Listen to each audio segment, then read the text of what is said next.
Hello student, I am Prachi. Welcome to this channel. So today we see the electrical induction machine, their explanation. What is induction machine and types of rotor of induction machine. तर या आधीच्या व्हिडिओजमध्ये आपण MCQs बघितले आहेत induction मशीनवर आणि आज आपण त्याचे एक्सप्लेनेशन बघणार आहे. Induction machine means what, three phase induction machine means what and the rotor of the induction machine. तर त्याआधी आपण बघूया types of motor. Basic part आहे म्हणजे की बेसिक आधी आपल्याला माहीत असणं गरजेचं आहे. त्यासाठी आपण टाइप्स ऑफ मोटर बघणार आहे. तर मोटरचे टाइप्स आहेत DC motors and AC motors.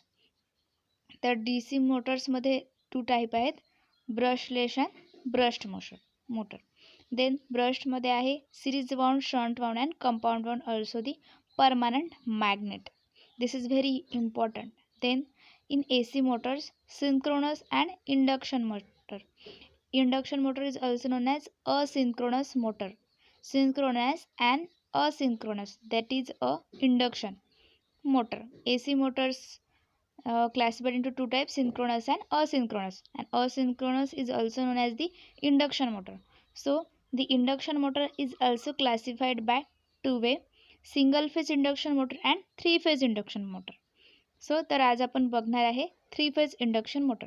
तर प्रत्येक मोटरचं कन्स्ट्रक्शन जे असते ते सेम असतं. स्टार्टिंगचं की स्टेटर आणि रोटर, प्रत्येक मोटरवरती स्टेटर असतं आणि रोटर असतं. तर आपण त्याआधी बघून घेऊया स्टेटर कशाला म्हणायचं, रोटर कशाला म्हणायचं.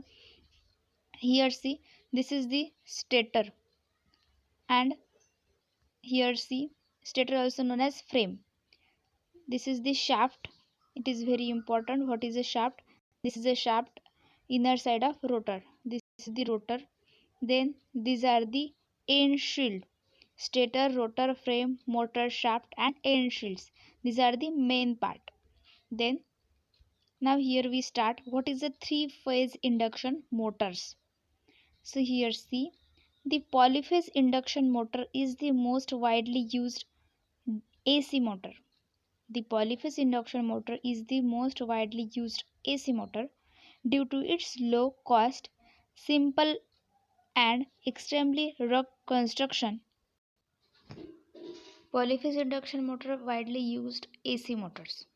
का बरं? कारण low cost, simple and extremely rugged construction, high reliability and high efficiency. So the reasonable good power factor, त्याचा पॉवर फॅक्टर पण गुड असतो आणि low maintenance cost and simple starting arrangement. त्याची जी स्टार्टिंग अरेंजमेंट आहे ती पण सिम्पल आहे. It differs from other type of electric motors. ही बाकीच्या इलेक्ट्रिक मोटर्सपेक्षा का वेगळी आहे? It differs other type of electric motors in that there is no electrical connection from the rotor winding. याचं जे रोटर असतं त्याला कोणत्याही प्रकारचा आपण सप्लाय देत नाही किंवा मग कनेक्शन करत नाही. In that there is no electric connection from the rotor winding to any source of supply. The necessary current and voltage in the rotor circuit are produced by induction from the stator winding. आणि जे याला आवश्यक current किंवा voltage असतं या rotor सर्किटला, हे कुठून प्रोड्यूस होतं तर स्टेटरपासून. आणि स्टेटर वाइंडिंगला काय दिलं जातं तर तिथे सप्लाय दिला जातो आणि त्यापासून रोटरला मिळतो इंडक्शन. तिथे ही जी इंडक्शन मशीन आहे किंवा इंडक्शन मोटर आहे ही इलेक्ट्रोमॅग्नेटिक इंडक्शन फेनॉमेनॉन यावर बेस आहे. ती का? तर त्यामध्ये इलेक्ट्रोमॅग्नेटिक इंडक्शन प्रोड्यूस होतं because the conductor and the magnetic field, त्यामध्ये जे रिलेटिव्ह मोशन होतं तिथून इलेक्ट्रोमॅग्नेटिक इंडक्शन प्रोड्यूस होतं आणि त्यामुळे ही इंडक्शनवर बेस किंवा इंडक्शनवर वर्क करतं. त्यामुळे आपण याला इंडक्शन मोटर असं म्हणतो. Means the induction motor works on the principle of electromagnetic induction. आणि इलेक्ट्रोमॅग्नेटिक फेनॉमेनॉन काय आहे तर एका क्लोज मॅग्नेटिक फील्डमध्ये आणि कंडक्टर त्यामध्ये जेव्हा रिलेटिव्ह मोशन क्रिएट होईल तेव्हा तिथे EMF इंड्यूस होईल आणि त्यामुळे आपण त्याला इलेक्ट्रोमॅग्नेटिक इंडक्शन फेनॉमेनॉन म्हणणार आहे. आणि ही जी इंडक्शन मोटर आहे ही इलेक्ट्रोमॅग्नेटिक इंडक्शन फेनॉमेनॉनवर वर्क करणार आहे, म्हणून आपण याला इंडक्शन मोटर्स असं म्हणतो. त्यानंतर याचं कन्स्ट्रक्शन आहे. Construction of induction motors. The induction motor essentially consist of 2 parts. Stationary part known as stator and the revolving part known as rotor. तर स्टेशनरी पार्ट नेहमी स्टेटर असतो आणि रिव्हॉल्विंग पार्ट नेहमी हा रोटर असतो. तर आता स्टेटर मीन्स काय आहे, stator of three phase induction motor ते बघणार आहे. Stator of three phase induction motor is similar in construction to that of three phase synchronous machine. Stator जे आहे इंडक्शन मोटरचं हे थ्री फेज सिंक्रोनस मशीनसारखं सेम आहे. The stator winding also sometimes known as primary winding. जी स्टेटरमध्ये winding असते त्याला आपण नेहमी प्रायमरी वाइंडिंग असे म्हणतो. Is place in slots on the inner periphery of the core. जे कोर असतं त्याच्या इनर पेरिफेरीमध्ये ही स्टेटर वाइंडिंग असते. इथे आपण पिक्चरमध्ये बघूया. This is the core or frame and in this is the stator winding. This is the primary winding. So here see in the periphery of the core. The core and winding are enclosed in cast iron frame. बघितलं आपण की ही कुठे एन्क्लोज आहे, तर या cast iron फ्रेममध्ये ही stator winding आहे, प्रायमरी वाइंडिंग आहे. Then the stator winding is usually arranged for three-phase power supply, the phases of which may be connected either in delta or star as per design of the machine. आणि ती जी winding आहे ती स्टारमध्ये असू शकते किंवा मग डेल्टामध्ये असू शकते as per the design of machine. It is wound for a defined number of poles as per requirement of speed. Greater the number of poles lesser the speed and vice versa. ही कशी bound केली जाते, तर तिथे डिफायनेट नंबरचे जे poles असतात requirement of स्पीडवरून, जर आपल्याला जास्त स्पीड लागत असेल तर कमी नंबर ऑफ पोल्स घ्यावे लागतील. when the greater number of poles we use, then we get the speed is lesser, means तेव्हा कमी स्पीड मिळेल. then here we see the rotor. before this here we see the construction of three phase induction motor. इथे आपल्याला बघता येईल this is the terminal box, then rotor bars. this is very important, these are the rotor bars. then eye bolt, this is the eye bolt, this is the rotor, this is stator winding, we see this. then new drive end shield, these are the end shield. Cooling fan पण असतो याच्यामध्ये, fan cover, rotor end rings. ह्या end rings आपण बघणार आहे end रिंग्सचं काय function आहे. This is the base, enclosure, then mounting hole, stator winding, this is the stator winding, bearing, motor shaft, this is the shaft and this is the shaft key, drive end shield. तर आता आपण बघणार आहे rotor means what and the types of rotor. So here C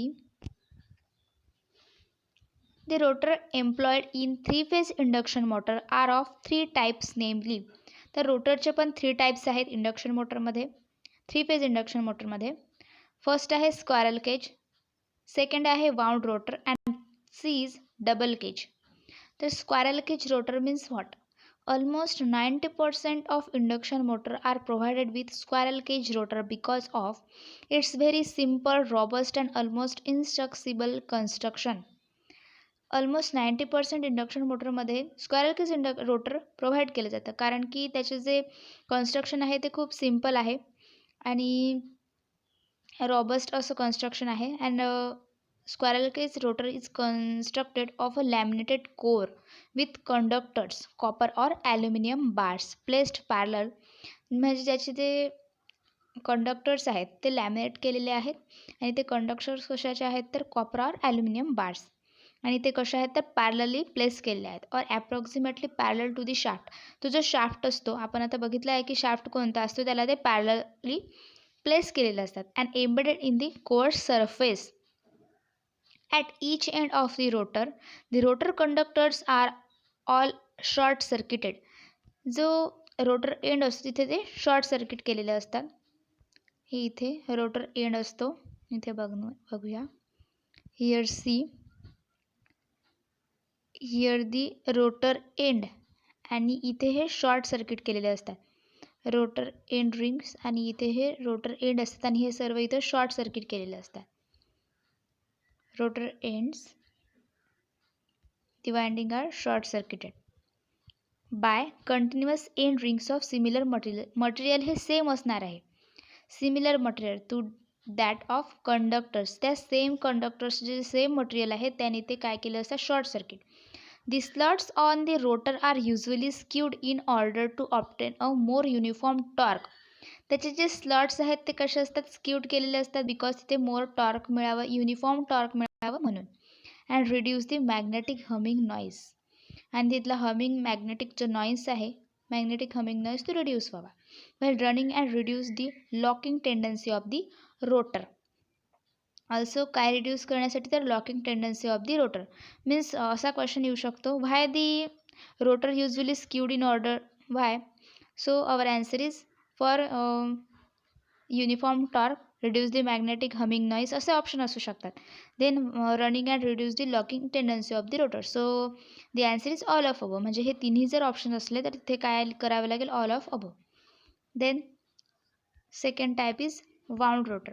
Such a rotor is wound with an insulated winding similar to that of stator winding and for the same number of poles as that of stator.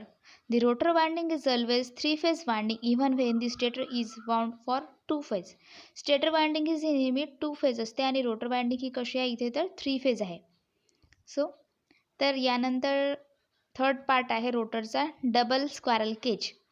तर ते आपण next व्हिडिओमध्ये बघूया. तर या चॅनलवरती सर्व सब्जेक्ट्सचे practicals available आहेत आणि MCQसुद्धा सर्व सब्जेक्ट्सचे अवेलेबल आहेत. So thank you.